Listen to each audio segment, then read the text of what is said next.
여러분 안녕하세요. 많은 우리 구독자 여러분들이 관심 있어 하시는 그 주제 바로 금리입니다. 이 금리가 앞으로 이 높은 고금리 기조가 유지될 것이라고 생각은 하고 있지만 어쨌든 추가적인 금리 인상은 끝난 거 아니냐, 아니다, 추가적인 금리 인상도 남아있다, 이런 생각도 좀 하시고요. 또 더 중요한 것은 금리 인하가 24년에는 있을 거라고 생각들을 하시는데, 그럼 도대체 금리 인하의 시점은 당장 있을 것인지 아니면 좀 더 남아 있을 것인지, 그런 근저에 깔린 미국의 기준금리 인상 혹은 동결, 또 금리 인하, 이 부분에 대한 그 방향성에 대해서 관심이 많으실 겁니다. 또 한국의 금리도 중요하겠지만 한국도 역시 물가나 경기 여건에 따라서 금리 결정 여부를 내리겠지만, 그런데 더 중요한 것은 역시 우리 한국으로서는 한미 기준금리 격차를 고려하지 않을 수 없고, 그 격차를 감안했을 때 상대적으로 미국의 기준금리 인하가 단행되지 않는 한 먼저 금리를 인하하기가 좀 쉽지가 않다, 좀 부담스럽다라는 입장도 여러분 잘 아실 겁니다. 그런 관점에서 지금 이 책을 좀 소개해 드릴까 합니다. Fed 시그널, 연준의 날개짓은 어떻게 서울의 태풍이 되는가 라는 책인데요. 자, 이 책에 그냥 바로 본론으로 들어가 볼까 합니다. 저는 뭐 저자나 뭐 양력 다 소개할 수 있겠지만 바로 본론으로 들어가서 연준이 근저에 어떠한 의사결정을 내리고, 연준은 또 금리 결정을 하는 데 있어서 정말 독립적으로 할 수 있는 것인지 연준을 좀 이해해보고, 특히 요즘과 같은 23년 끝자락 또 24년 초를 맞이하는 지금에 이런 연준의 어떤 의사결정은 어떤 메커니즘으로 이루어지는지를 이해하는 것은 여러분께 도움이 되실 거라고 생각이 됩니다. 자, 그러면은 당장 이 책의 시작부부터 제가 좀 읽어드리면서 하나하나 제 해석과 감상문이라고 해야 될까요? 제가 해석하는 이 책의 내용을 여러분께 지금 현재 경제 국면에 맞게 설명해 드리도록 하겠습니다. 자, 제가 좀 표시를 좀 해봤어요. 제가 꼼꼼히 읽었는데 이 부분은 꼭 여러분께 전달드리겠다는 마음으로 표시를 해놨는데, 이 책의 55페이지를 먼저 읽어드리고 이야기를 시작해 보겠습니다. 투자자로서 성공하려면 금융시장의 유동성, 동향을 잘 파악하고 있어야 한다. 풍부한 유동성은 부도의 위험성을 낮추고 자산시장의 수급을 개선하는 데 도움을 주기 때문이다. 금융 안정성 유지라는 제3의 목표를 수행하는 연준은 세계 금융시장 유동성의 파수꾼이기도 한다. 연준은 금융시장 유동성에 영향을 미치는 요소를 수시로 파악해 보고서로 작성하고 통화정책에 반영한다. 다시 말하면 연준 정책은 경제 성장과 물가 안정을 가장 중요한 쌍둥이 목표로 하지만, 전면에 내세운 이 두 가지 목표 외에 금융시장 유동성 안정이라는 또 다른 목표를 숨기고 있다. 즉 연준의 통화정책 목표는 삼면적이며 양면적이지 않다. 이를 깨닫지 못하고 연준의 정책을 분석하면 크게 잘못된 결론에 이를 수 있다. 그러니까 연준이 갖고 있는 이 통화정책의 목적이 있을 거 아니에요. 목적은 크게 주로 물가 안정과 경기 안정 두 가지라고 생각을 해오신 분들도 있지만, 또 세 번째로는 금융 안정 목표도 있다라는 것을 얘기하는 거예요. 글쎄, 저 같은 경우는 계속 그 세 가지를 강조를 해왔죠. 물가 안정, 경기 안정, 금융 안정, 이 세 가지 목표를 좀 도달하는데 주력을 하고 있다. 그런 관점에서 특히 이 구조를 더 나아가 보면 자산시장에 보다 강력한 영향을 주는 것은 금융시장 유동성 안정이라는 제3의 목표에 따라 이루어진 연준의 결정이다. 그러니까 우리는 보통 이 물가 안정과 경기 안정을, 경기 안정은 주로 완전 고용이라는 단어에 부합하는 표현이죠. 그 두 가지를 이루기 위해서 노력한다고 표현했지만, 근데 그 제3의 목표, 금융 안정 목표도 매우 중요하다라고 표현을 하고 있어요. 이 부분이 중요하죠. 연준의 금융시장 유동성 관리 정책은 전 세계 주요 시장에서 자산 가격을 결정하는 가장 중요한 요소다. 저도 이 부분에 공감하고요. 결국 연준의 통화정책 스탠스가 어디에서 어디로 가는가. 2020년, 21년 완화의 시대, 제로금리의 시대가 왔고 모든 자산 가격은 폭등했죠. 그리고 22년, 23년 긴축의 시대에 진입하죠. 긴축의 시대로 전환되는 전환기에 2022년 주식시장, 부동산 시장 다 내려앉았죠. 그리고 22년, 23년에서 이 긴축의 시대에서 24년은 점차 완화의 시대로 건너가는 그 지점, 전환점에 해당되죠. 그러니까 23년 말 그리고 24년 초는 그 전환기를 맞이하는 관점에서 시장의 금리 인하에 대한 기대감이 집중되는 시점이고, 그것이 주가의 상승을 만들고, 이런 것들은 또 부동산 시장을 조금 후행적으로 움직일 겁니다. 그러니까 이런 것들을 본다면 연준의 통화정책 스탠스가 어떻게 바뀌는지에 따라서 자산 가격이 크게 갈릴 수 있다, 변화할 수 있다라는 점을 이해한다면, 그러면 연준은 어떤 식으로 의사결정을 내리는지를 판단하고 그 판단 기점에 맞게 돈의 이동이 일어날 것이라고 가늠하시고 그것에 맞게 나의 자산 관리, 포트폴리오를 구성을 바꾸면 되죠. 2022년 경제 전망할 때는 주식 절대로 투자하지 마세요. 주식 투자하는 해가 아니다 라고 말씀드렸던 이유는, 자산 가격이, 주식이라는 이 자본시장에서 돈이 다 떠나는 시장이기 때문에 주식을 보유하지 않는 것이 좋은 포트폴리오의 구성이다, 이렇게 말씀드렸었던 거예요. 그런 것처럼 여러분들이 이 연준의 의사결정을 좀 내막을 들여다보고 어떻게 그 국면에 맞게 포트폴리오를 관리할지, 이것을 생각하고 고민하시는데 오늘의 이야기가 분명 도움이 될 거라고 생각이 됩니다. 제가 한 가지 이제 본격적인 이야기로 들어가려고 하는데, 들어가기에 앞서 한 가지 뭐 홍보라면 홍보라고 할 수 있겠는데, 홍보의 의견을 좀 드리겠습니다. 제 한 2000년에 만난, 2000년이죠. 제가 군번이 00테크거든요. 00년에 만난 군대 동기가 조금 경제적으로 좀 어려운 상황이에요. 근데 그 집에서 이 유자청을 만들었어요. 이 거제도 출신 친구거든요. 이 친구가 유자청을 만들어서 판매를 하고 있는데, 저는 일단 도움을 드려야 되겠다라는 마음으로, 도움을 줘야겠다라는 마음으로 50병 정도를 사서 많은 지인들한테 좀 드리려고 합니다. 그리고 여러분들도 이 유자청에 관심이 있으신 분은 이 고정 댓글에 링크를 달아 드릴 테니까 뭐 관심이 있으신 분, 필요하신 분에 한해서는 또 유자청 구매를 하셔도 되지 않을까. 저는 일에 어떤 뭐 점심 한번 얻어먹는 그런 것조차 하는 일이 아니고, 그냥 말 그대로 도와주고 싶은 마음에 하는 거고. 근데 이 유자청이 정말 좋습니다. 하여튼 제가 그걸 기계적으로 어떻게 좋은지를 설명드리긴 참 어려운데, 거제도의 이 해풍을 맞은 유자고 유기농이라고 하더라고요.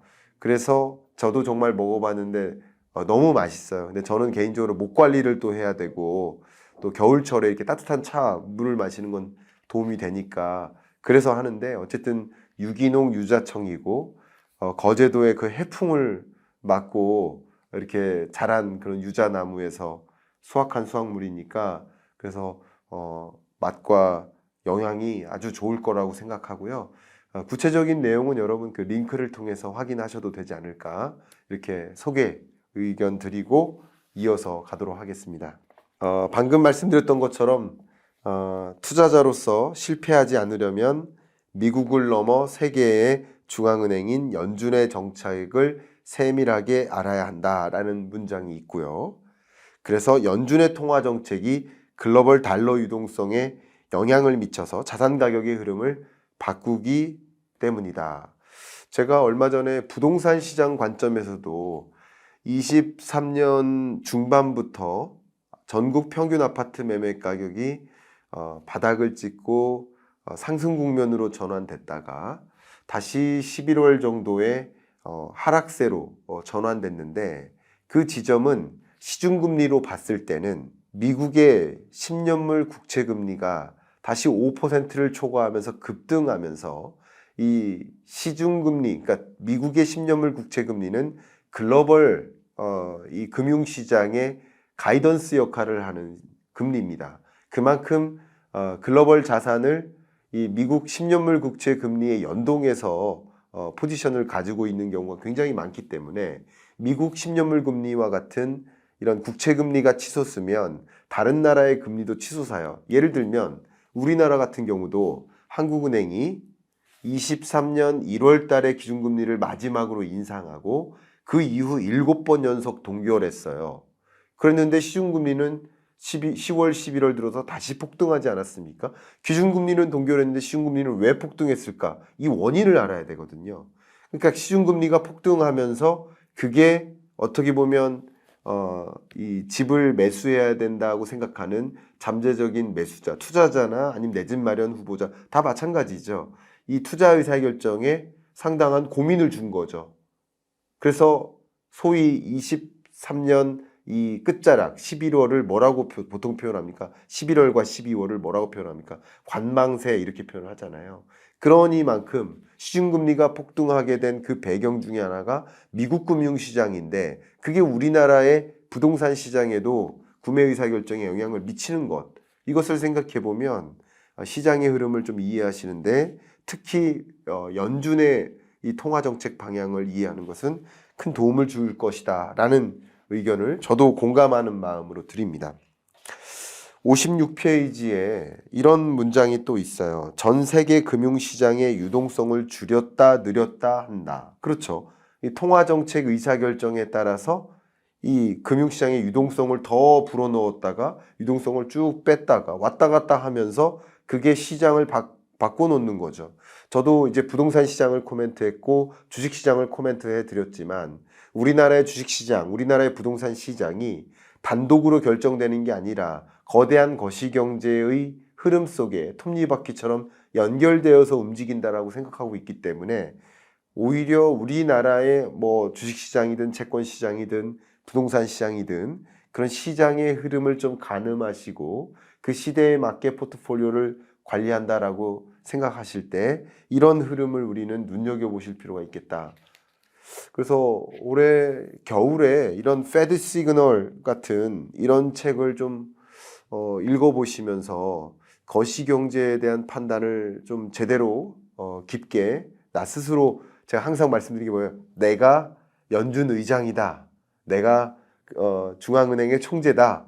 라는 마음으로 시장을 보시면 훨씬 이해가 편리하실 거라고 의견을 계속 드려왔는데 그런 생각으로 좀 보셔도 어떨까 저는 일독을 좀 추천드리는 마음입니다. 이어서 또 읽어가면서 의견을 드리겠습니다. 전 세계 달러 유동성의 방향과 흐름을 결정적으로 좌지우지한다. 그 결과 외환 위기가 발생하기도 하고 금융 위기가 덮치기도 한다. 그러니까 그런 것처럼 이 흐름을 이해하는데 제가 더 강조하지 않아도 연준의 통화정책 방향 의사결정이 얼마나 중요한지 여러분 가늠하실 거라고 생각이 됩니다. 이제 58페이지로 넘어와서 조금 더 읽어보면서 말씀드릴게요. 이 메커니즘을 이해하시는데 이 부분이 좀 도움이 될 겁니다. 대부분의 금융위기는 연준의 회초리가 숨어 있다. 연준은 금리를 올리기 위해 시장의 보유 채권을 매각한다. 그렇게 해서 통화량을 줄인다. 그러면 시장의 유동성이 감소해 자산 가격이 하락하고 가계의 부가 감소한다. 이렇게 연준이 통화 긴축에 나서면 경제의 총수요 곡선이 좌측으로 이동해서 물가 상승 압력이 해소된다. 그러나 다시 한번 투자자는 실물 경제의 물가 상승 압박이 실상은 자산 시장에서의 자산 가격의 붕괴를 통해 달성된다는 사실을 명심해야 된다. 역으로 자산 시장에 버블이 남아있는 한 물가 상승 압박이 제대로 해소되기 어렵다는 뜻이기도 한다. 그런 상태에서 연준이 긴축 통화 정책을 지속할 수밖에 없다. 그러니까 연준의 통화 정책 의사결정에서 물가도 보고 또 경기도 보지만 자산 시장도 본다라는 이야기를 합니다. 그러니까 자산 시장에 버블이 남아있다. 그러면 물가 상승 압력이 여전히 존재한다. 그렇기 때문에 그 물가를 안정화시키기 위해서는 자산 시장을 보면서 의사결정을 한다. 이런 문장들이 있어요. 뒷부분에 이런 문장들이 또 나오니까 그때 제 첨언을 드리도록 하겠습니다. 중요한 멘트가 계속 나옵니다.